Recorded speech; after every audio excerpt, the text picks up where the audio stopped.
Assalamualaikum warahmatullahi wabarakatuh. Berjumpa kembali dalam video mata pelajaran Pendidikan Pancasila dan Kewarganegaraan kelas 11 semester 1.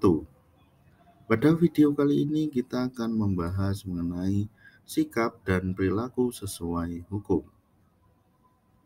Ada 3 tema yang akan kita bahas dalam video kali ini. Yang pertama adalah makna dan ciri kesadaran hukum. Yang kedua adalah sikap dan perilaku sesuai atau tidak sesuai hukum. Yang ketiga adalah macam-macam sanksi atas pelanggaran hukum. Nah, mari kita bahas tema yang pertama, yaitu makna dan ciri kesadaran hukum. Apa itu sikap dan perilaku? Menurut Hook and Freehan menyatakan sikap adalah sebuah keyakinan, perasaan, dan kecenderungan perilaku yang relatif bertahan terhadap objek, kelompok, peristiwa, atau simbol sosial yang signifikan. Sedangkan menurut Kamus Besar Bahasa Indonesia, sikap adalah perbuatan dan sebagaimananya yang berdasarkan pada pendirian atau keyakinan. Sedangkan perilaku menurut Kamus Besar Bahasa Indonesia adalah tanggapan atau reaksi individu terhadap rangsangan atau lingkungan.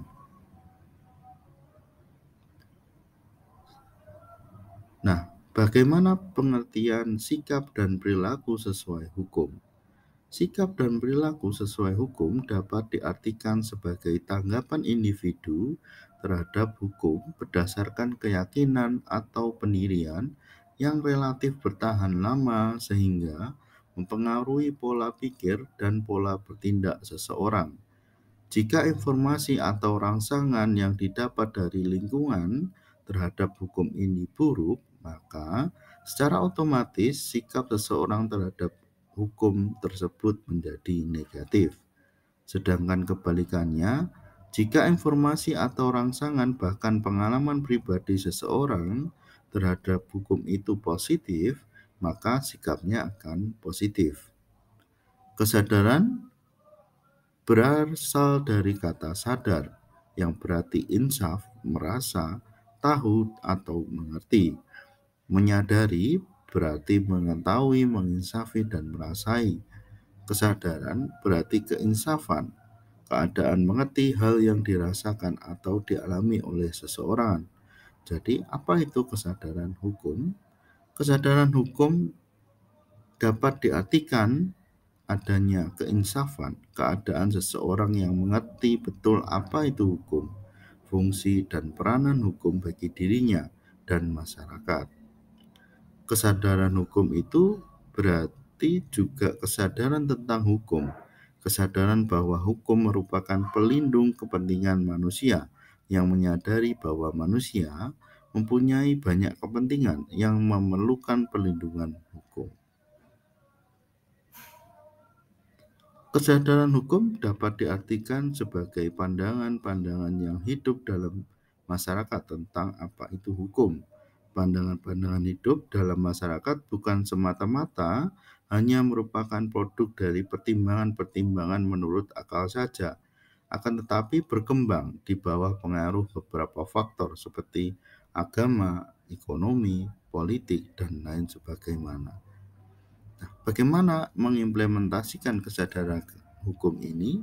Yang pertama harus ada kepatuhan terhadap hukum, mengandung makna adanya perilaku yang menaati peraturan yang berlaku. Jika tujuan hukum ingin dicapai seutuhnya, maka setiap anggota masyarakat hendaknya memiliki perilaku sadar hukum.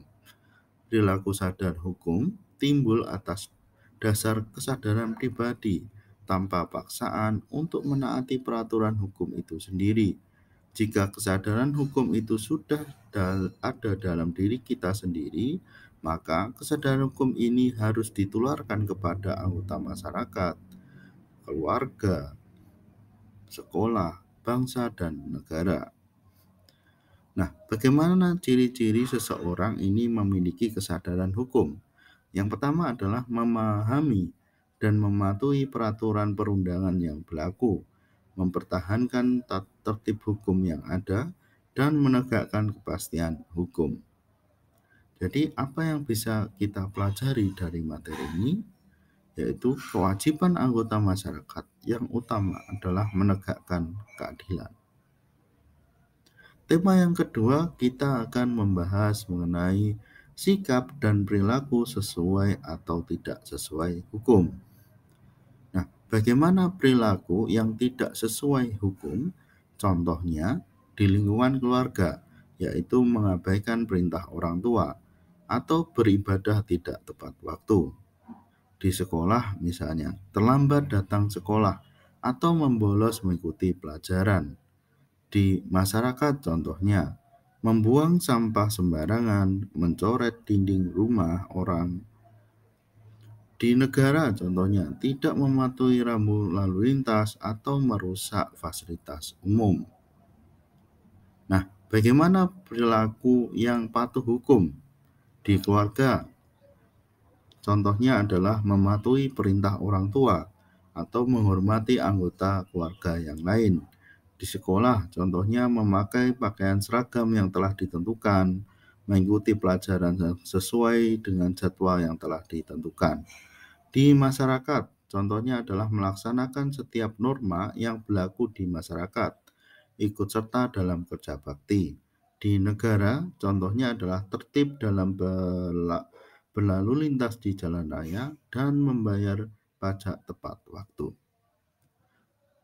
Pelajaran yang bisa kita ambil dari materi ini adalah kebijaksanaan seseorang pembuat hukum tidak hanya terdiri dari landasan keadilan, tetapi juga penerapannya mempertimbangkan dengan cara apa hukuman mendapat kepastian.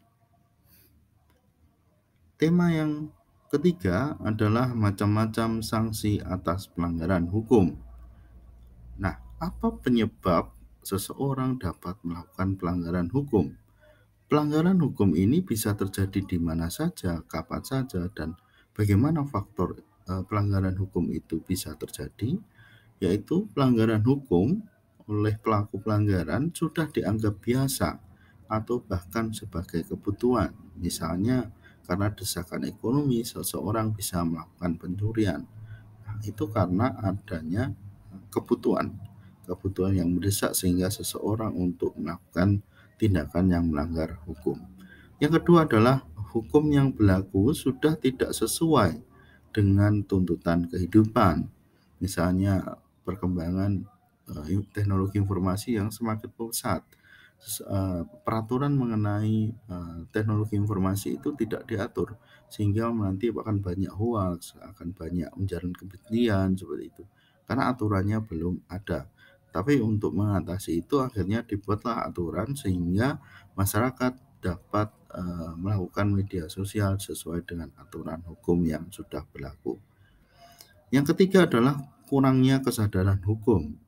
Ketika masyarakat itu belum sadar hukum atau kesadaran hukumnya lemah, maka akan memunculkan tindakan-tindakan pelanggaran hukum. Misalnya ketika naik motor tidak memakai helm karena kekurangan sadar. Sebenarnya tahu tetapi dia tidak mau melaksanakannya karena kekurangan sadaran hukum, kepatuhan terhadap hukum itu masih rendah sehingga dia melakukan pelanggaran lalu lintas tersebut.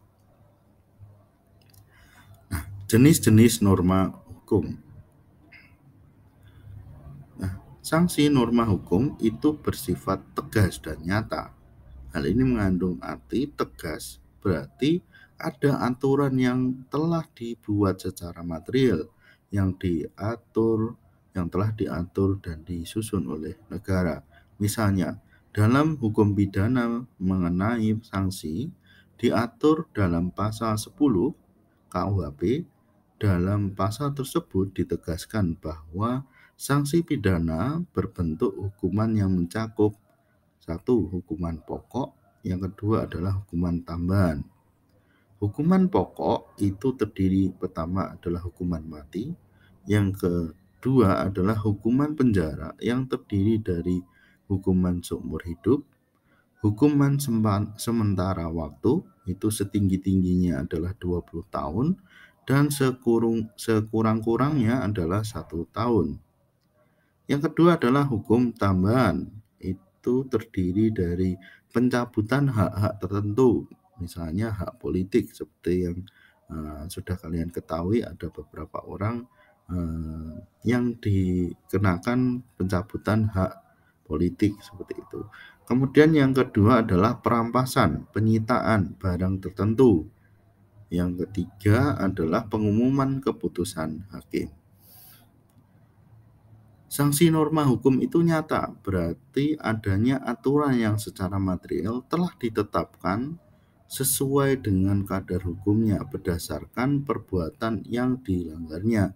Jadi pelanggaran hukum itu dihukum ya sesuai dengan perbuatannya apa yang telah dilakukan, dan kadar hukumnya ini disanksi berapa tahun, dihukum berapa tahun itu disesuaikan dengan perbuatan yang dilanggar. Contoh, dalam pasal 338 KUHP menyebutkan barang siapa yang sengaja merampas nyawa orang lain diancam karena perbuatan pembunuhan dengan pidana penjara paling lama 15 tahun penjara. Jenis-jenis sanksi hukum. Sanksi hukum itu ada 3, ada sanksi hukum, ada sanksi sosial, dan ada sanksi psikologi. Sanksi hukum berasal dari lembaga peradilan. Biasanya diputuskan oleh hakim dari hakim. Kemudian bentuk hukumannya itu biasanya dikurung atau dipenjara. Sedangkan sanksi sosial ini berasal dari masyarakat. Biasanya berupa dalam bentuk cemoohan atau makian seperti itu. Kemudian yang ketiga biasanya bentuknya itu dikucilkan atau kadang diusir. Kemudian sanksi psikologi ini berasal dari masyarakat juga, tapi lebih dari batinnya sendiri, dan biasanya bentuknya itu seperti perasaan bersalah. Nah, apa norma-norma yang berlaku di dalam masyarakat? Yang pertama adalah norma agama. Norma agama ini adalah petunjuk hidup yang bersumber dari Tuhan, yang disampaikan melalui utusan-utusannya seperti Rasul atau Nabi, yang berisi perintah, larangan, atau anjuran. Contohnya adalah beribadah, tidak berjudi, suka beramal. Nah, bentuk sanksi jika melanggar norma agama biasanya tidak langsung, karena akan diperoleh setelah meninggal dunia, biasanya dalam bentuk pahala atau dosa. Kemudian norma kesusilaan. Norma kesusilaan adalah pedoman pergaulan yang hidup yang bersumber dari hati nurani manusia tentang baik dan buruk suatu perbuatan. Contohnya berlaku jujur, menghargai orang lain. Bentuk sanksinya jika seseorang melanggar norma kesusilaan ini adalah biasanya tidak tegas, hanya karena dari dirinya sendiri atau merasakan apakah ini salah atau benar, menyesal, malu, atau sebagainya. Kemudian norma kesopanan. Norma kesopanan adalah pedoman hidup yang timbul dari hasil pergaulan manusia di dalam masyarakat. Contohnya adalah menghormati orang yang lebih tua, tidak berkata kasar, menerima dengan tangan kanan. Nah, bentuk sanksinya jika melanggar norma kesopanan biasanya tidak tegas, tetapi dapat diberikan oleh masyarakat dalam bentuk celaan, cemoohan, pengucilan, kemudian nasihat, bijak, pengucilan, atau dalam pergaulan. Yang terakhir adalah norma hukum. Norma hukum adalah pedoman hidup yang dibuat oleh badan yang berwenang mengatur manusia dalam kehidupan berbangsa dan bernegara. Biasanya berisi perintah atau larangan. Contohnya adalah harus tertib hukum di lalu lintas, atau harus sesuai prosedur, dilarang mencuri, dan lain-lain. Bentuk sanksinya jika melanggar hukum biasanya tegas dan nyata, serta mengikat dan memaksa bagi setiap orang tanpa terkecuali. Pelajaran yang bisa kita ambil adalah kita tidak dapat mengharapkan orang untuk menghormati hukum dan ketertiban sampai kita mengajarkan rasa hormat kepada mereka yang telah kita percayai untuk menegakkan hukum itu. Demikian video kali ini. Sampai jumpa di pertemuan minggu depan. Apabila ada kekurangan, saya mohon maaf. Wassalamualaikum warahmatullahi wabarakatuh.